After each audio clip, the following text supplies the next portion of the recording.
sama teman-temannya? Sudah kenal sama teman-temannya? Oke. Coba namamu siapa? Raka Pranandriano Mikolin. Nama panggilannya? Raka. Raka. Coba temanmu yang belakang sana namanya siapa? Lupa. Lupa? Yang belakang sana pojok itu. Nggak salah Fayez. Fayez, bener Fayez. Bukan. Coba yang deket. Nah, ini namanya siapa? Hah? Rahim. Betul ya, Rahim ya? Ya, sudah kenal. Coba yang perempuan ya. Perempuan yang pojok sebelah sana, itu namanya siapa? Panggilannya siapa? Cece. Bener Cece? Keisha apa Cece? Hah? Oke ya. Oke, sambil jalan sambil kita mengenal teman-teman. Ini bisa apa enggak ini? Bisa.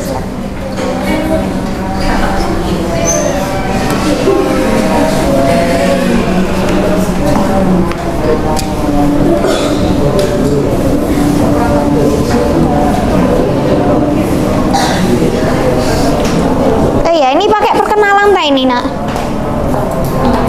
Ya, ya. Ya, perkenalkan nama ibu di sini Bu Sylvia Riza Umami. Kalian boleh panggil Bu Sylvi. Oke. Ya, di sini Bu Sylvi ngajarnya BTQ, baca tulis Al-Quran. Oke. Nah, materi hari ini tentang adab menuntut ilmu. Kalian di sini berangkat ke sini tujuannya untuk apa, nak?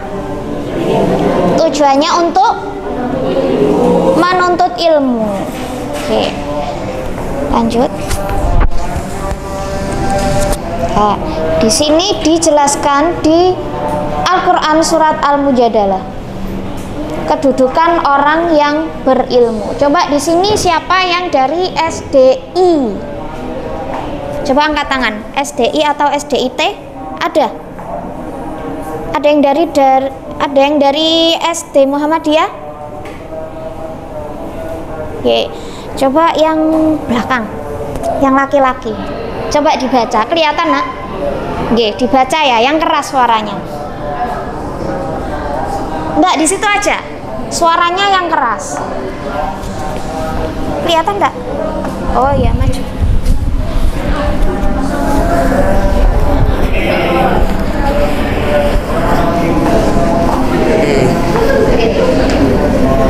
Ya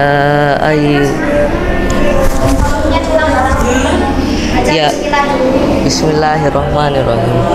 Ya ayyuhalladzina amanu idza qila lakum tafassahu fil majalisif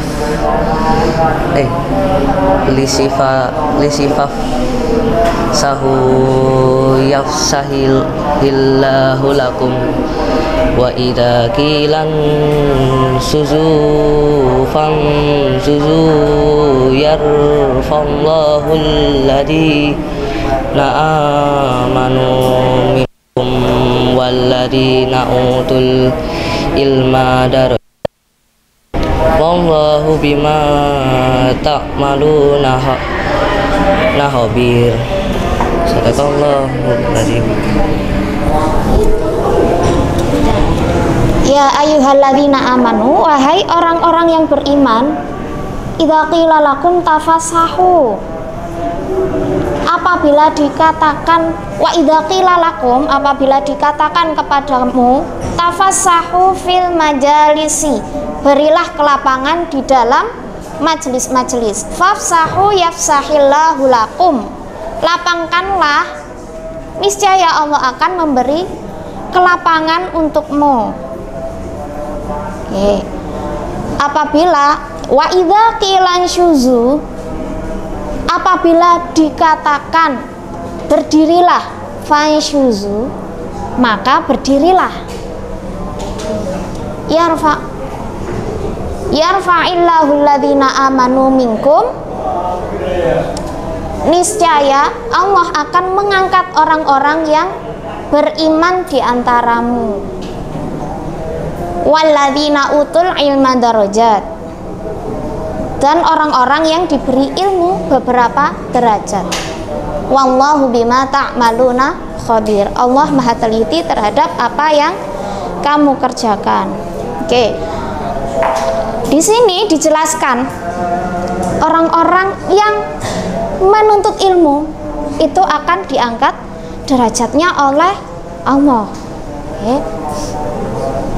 Orang-orang yang berdiri di depan majelis atau orang-orang yang duduk di dalam sebuah majelis itu akan diangkat derajatnya oleh Allah. Artinya kalau orang yang suka datang ke majelis-majelis atau orang yang suka belajar, itu Allah akan mengangkat derajatnya. Oke, lanjut. Nah, ini hadis riwayat Bukhari dan Muslim. Mayuridillahu bihi khairan yufaqihu fiddin. Barang siapa yang Allah kehendaki kebaikan darinya, maka Allah akan memberikan kefaqihan atau pemahaman agama baginya. Oke. Nah, kata Allah di sini ya, siapa yang menginginkan kebaikan, okay, kemudian kalian itu berusaha untuk mendapatkan kebaikan itu, insya Allah Allah akan memberikan pemahaman, Allah akan memberikan kebaikan itu. Barang siapa yang ingin mendapatkan ilmu, barang siapa yang ingin belajar atau ingin menuntut ilmu, ketika kalian mengusahakannya, ketika kalian berusaha, kalian pengen pintar, kalian belajar dengan sungguh-sungguh, nah insya Allah akan memberikan ilmu itu kepada kalian. Oke. Nah, di situ dijelaskan makna difaqihkan, yaitu dipintarkan atau dipahamkan dengan ilmu. Itu kalau kalian berusaha. Oke. Lanjut. Nah, adab menuntut ilmu. Oke. Kalau kita menuntut ilmu itu ada tata caranya, ada adabnya. Yang pertama, niat ikhlas karena Allah. Kalian berangkat ke sini, ada nggak niatan lain selain karena Allah? Aku pengen belajar, aku pengen berangkat sekolah biar dapat uang saku misalnya. Ada yang kayak gitu? Ada yang kayak gitu? Aku pengen berangkat sekolah biar bisa main. Ada yang kayak gitu? Enggak ya, enggak ada ya. Jadi kalian berangkat ke sini, sebelum kalian berangkat ketika masih di rumah, niatnya itu ditata lagi. Aku mau berangkat ke sekolah karena Allah. Oke, karena Allah sudah menjanjikan kalau aku mau menuntut ilmu, Allah akan mengangkat derajatku. Allah akan mengangkat derajatku. Jadi kalian berangkat ke sini harus niatnya ikhlas karena Allah, bukan karena temannya, bukan karena biar dapat uang saku. Oke. Nah, ini hadisnya dari Ibnu Majah, hadis riwayat Ibnu Majah. Man ta'allama ilman mimma yabtagha bihi wajhallahu la yata'allamhu illa limusiba bihi arada. Barang siapa menuntut ilmu yang seharusnya untuk Allah, namun ia tidak menuntutnya kecuali untuk mencari dunia. Nah, mencari dunia itu contohnya kayak ya, biar dapat uang saku, itu kan contoh untuk mencari dunia ya nak ya. Nah itu, maka pada hari kiamat ia tidak akan mendapatkan bau surga. Nah hati-hati kalian kalau berangkat ke sekolah niatnya salah, kalian akan diancam tidak akan mendapatkan bau surga. Walaupun kalian sudah di depan pintu surga, kalian nggak akan bisa mendapatkan bau surga. Oke, jadi dijaga niatnya. Yang kedua, bersungguh-sungguh, selalu antusias untuk mendapatkan ilmu yang bermanfaat, seolah-olah tidak pernah kenyang dengan ilmu yang didapatkan. Nah, kalian berangkat sekolah itu juga harus dengan niat yang sungguh-sungguh. Jangan kok mau berangkat sekolah, mau belajar matematika hari ini atau mau belajar Inggris hari ini, tapi ketika sudah di dalam sekolah, sudah di dalam kelas, bertemu gurunya, wah, kok gurunya killer, atau kok gurunya gini, aku nggak suka, akhirnya nggak mau belajar. Nah, itu juga nggak boleh. Siapapun gurunya, entah itu guru yang kalian sukai atau guru yang tidak kalian sukai, kalian tetap harus bersungguh-sungguh untuk belajar, harus tetap menghormati guru. Oke, Rasulullah SAW bersabda, 2 orang yang rakus yang tidak pernah kenyang, yaitu orang yang rakus terhadap ilmu dan tidak pernah kenyang dengannya. Nah, orang yang rakus dengan ilmu, semakin kalian belajar, semakin kalian ingin tahu tentang sesuatu, maka kalian itu nggak akan pernah puas, atau kalian itu merasa, oh aku itu kok ilmunya masih sangat sedikit ya, padahal apa yang kalian pelajari itu sudah sangat banyak. Nah, itu namanya rakus. Oke, jadi jangan pernah berhenti untuk belajar meskipun kalian umurnya sudah 30 tahun, 40 tahun, bahkan kalau umur kalian sudah 60 tahun. Oke, jadi menuntut ilmu itu wajib buat kalian mulai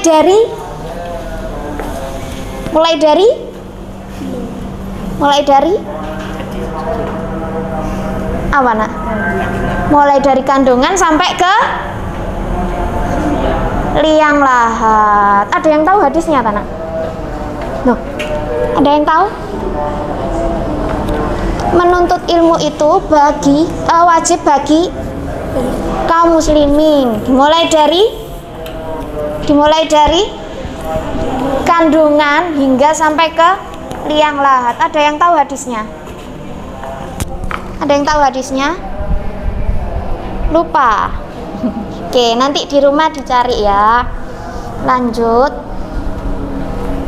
Menjauhi maksiat. Untuk bisa mendapatkan ilmu yang bermanfaat dan berkah, maka jauhkanlah diri dari berbagai macam maksiat. Maksiat itu apa, nak? Contohnya maksiat itu apa?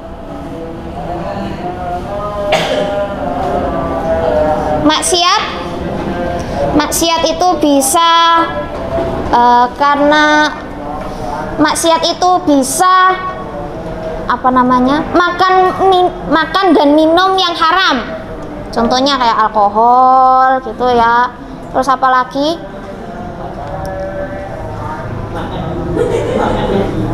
Makanan yang didapatkan dengan cara yang tidak halal.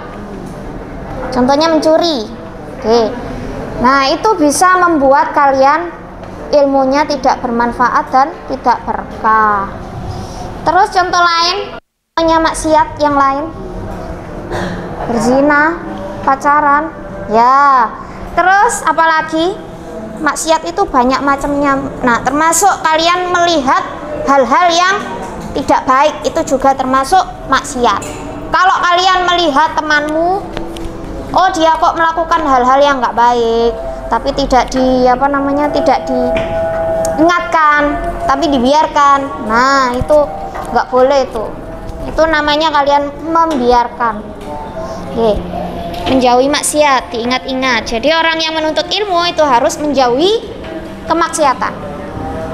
Maksiat akan membuat otak menjadi sulit untuk berkonsentrasi sehingga ilmu sangat sulit dimengerti. Oke, karena apa? Karena otaknya itu fokus ke hal-hal yang dilarang oleh Allah. Akhirnya Allah itu tidak ridho dengan kamu karena kamu melakukan maksiat. Jangan sampai kemaksiatan itu membuat Allah marah kepadamu, ya. Jadi selama kalian belajar di sini, jauhilah maksiat. Lanjut, berdoa. Kalian tadi sudah berdoa belum? Sudah ya? Oke. Hendaknya setiap penuntut ilmu senantiasa memohon ilmu yang bermanfaat kepada Allah dan memohon pertolongan kepadanya. Ya, ada di dalam kitab Taklim Muta'alim itu gini. Jadi sebelum belajar itu disunahkan untuk berwudu. Ya. Jadi selain berdoa itu ada sunnah berwudu. Jadi sebelum kalian berangkat sekolah atau ketika kalian sudah sampai sekolah, kalian boleh berwudu dulu sebelum mulai belajar. Karena apa? Karena wudu itu banyak manfaatnya. Nah, jadi kalau misalnya kalian capek, otaknya capek, mikir banyak, mikir soal-soal susah-susah. Nah, kan capek tuh. Kalian bisa berwudu dulu. Lah, manfaatnya wudu itu untuk membuat fokus kalian kembali. Oke. Itu bisa memberikan pada otak kalian sehingga apa yang kalian pelajari itu akan mudah diserap oleh otak. Oke. Nah, doa sebelum belajar, raditu billahi rabba wa bil islami dina wa bi muhammadin nabiyya wa rasula rabbi zidni ilma warzuqni fahma. Oh iya, ada penelitian, dua penelitian. Ini real, ini bukan hanya omong kosong. Ya, jadi ini ada di kitab Taklim Ta'alim dan dikuatkan dengan penelitian. Nah, katanya orang yang sering membiasakan berwudu sebelum belajar itu fokusnya itu bisa 80-100%. Jadi wudu itu benar-benar bermanfaat untuk kalian yang mau belajar, biar mudah untuk menyerap apa yang disampaikan oleh guru. Lanjut, berprasangka baik. Oke, berprasangka baik itu nggak cuma untuk belajar saja ya. Dimanapun kita berada, kita itu harus berprasangka yang baik. Seorang muslim diharapkan selalu berprasangka baik atas ketetapan Allah.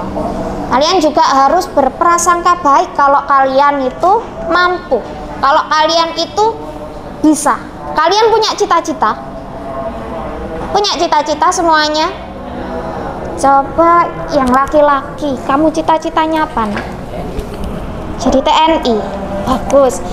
Yang lain, kamu cita-citanya apa, nak? Jadi profesor. Oke, bagus. Kamu cita-citanya apa?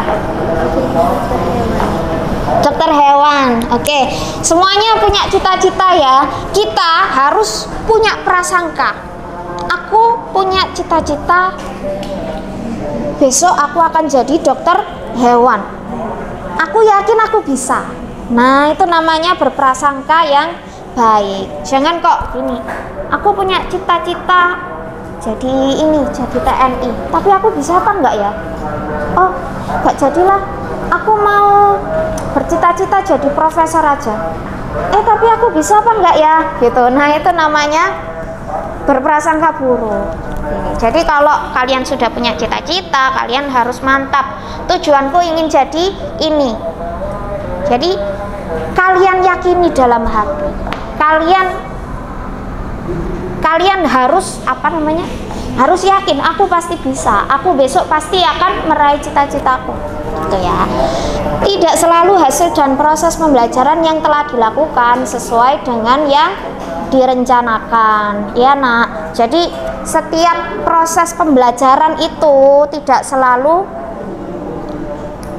selalu sesuai dengan apa yang direncanakan, dengan proses-proses itu akan membuat kalian lebih berkembang. Mungkin ya kalian belajar di sini sudah belajar, besoknya mau UTS atau SAT, sudah belajar mulai dari jam 4 sore sampai jam 10 malam, kok nilainya masih 60. Kalian jangan kecewa, karena itu merupakan proses kalian untuk belajar. Tetap belajar saja, jangan sampai kalian itu putus asa. Aku sudah belajar giat, aku sudah belajar rajin, tapi nilainya masih segitu-segitu aja. Jangan kayak gitu nak ya. Tetap kalian harus giat belajar. Oke, lanjut. Memperhatikan materi. Agar mendapatkan ilmu dengan mudah, maka konsentrasi dengan memperhatikan guru saat menjelaskan. Nah, kalian harus konsentrasi kalau ada guru yang menjelaskan. Kalau misalnya kalian nggak bisa konsentrasi, misalnya karena ngantuk atau karena lapar, gimana cara menyikapinya? Gimana nak? Tadi sudah dijelaskan ya, kalau susah untuk konsentrasi maka kalian harus berwudu. Pintar. Perhatian dan fokus utamanya adalah mendapatkan ilmu yang bermanfaat untuk akhiratnya. Lanjut. Menghormati guru. Seorang muslim dalam menuntut ilmu harus bisa menghormati dan memuliakan guru. Kalau ada guru, kalian ketemu guru kalian salim. Kalau ada guru di depan, kalian memperhatikan. Kalau ada guru menjelaskan, kalian perhatikan. Nggak boleh ngobrol sendiri. Itu namanya menghormati guru. Kalau dikasih tugas, dikerjakan ya. Mengerjakan perintah guru dan tidak mencelanya jika terjadi perbedaan pendapat. Jadi kalau ada perintah mengerjakan tugas, maka kalian harus mengerjakannya, jangan mencelanya. Mencela itu apa sih nak? Mencela itu apa?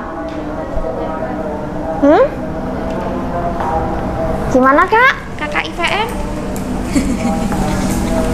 Mencela itu apa nak? Halah bu, kok tugas lagi sih bu? Jam kos saja loh bu. Ya nggak boleh ya, ngenyang itu namanya. Walah, bu guru ini gak suka, aku sukanya marah-marah. Nah itu namanya mencela ya, nggak boleh. Kenapa kok nggak boleh? Karena itu bisa membuat ilmu kalian kurang berkah atau tidak bermanfaat.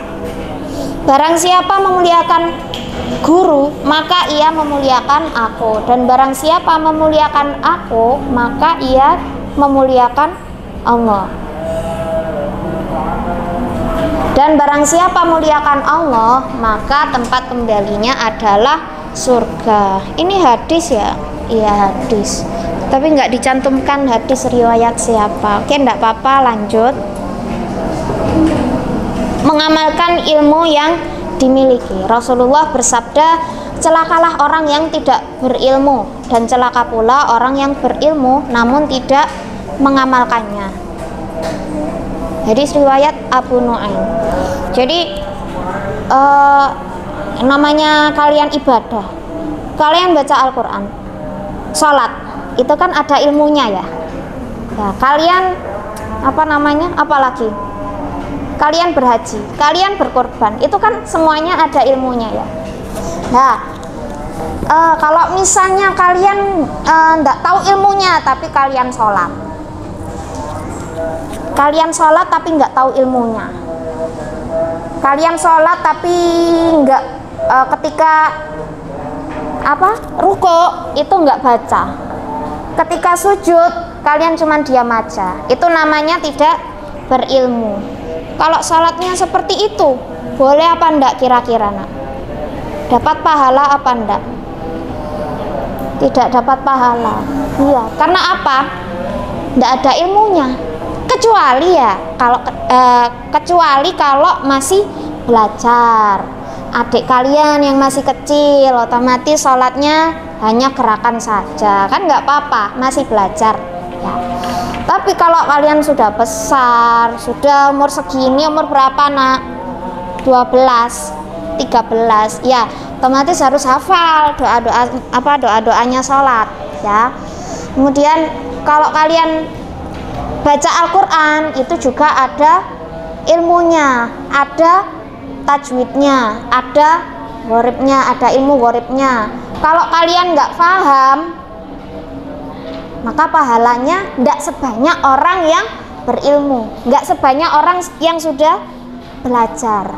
Oke, kalian baca Al-Quran tapi nggak tahu ilmu tajwidnya, panjang pendeknya nggak tahu, panjang dibaca pendek, pendek dibaca panjang, yang harusnya dengung tidak dengung.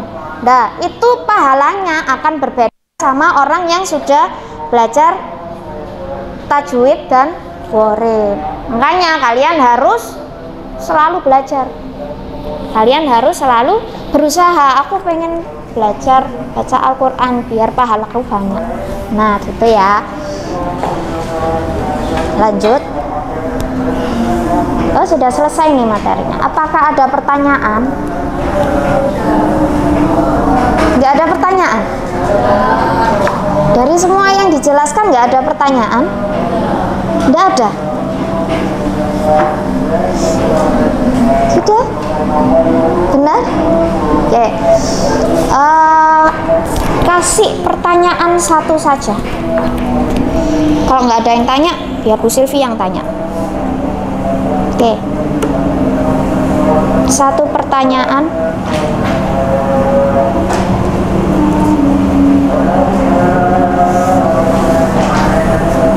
Coba kamu, ada pertanyaan? Katanya kalau orang benar-benar belajar itu pasti ada pertanyaan. Oke. Pasti ada hal-hal yang nyangkut di otaknya, belum terjawab, belum ada jawabannya, pasti. Itu kalau orang yang benar-benar belajar. Coba, ada pertanyaan?